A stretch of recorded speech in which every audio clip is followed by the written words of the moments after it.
Hello! Malamig na hapon. Malamig na hapon sa lahat.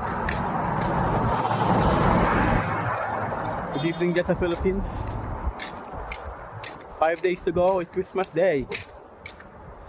So advance Merry Christmas everyone.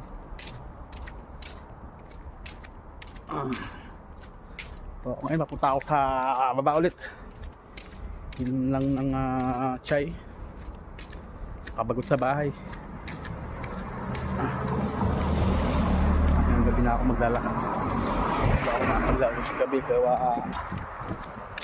nag-ano kami ni paring Gerald. Umaat kami ng alam nyo na. Medyo tinamaan din ako ng konti. Sakto lang. Pampa-ano ko lang. Kwento lang kami.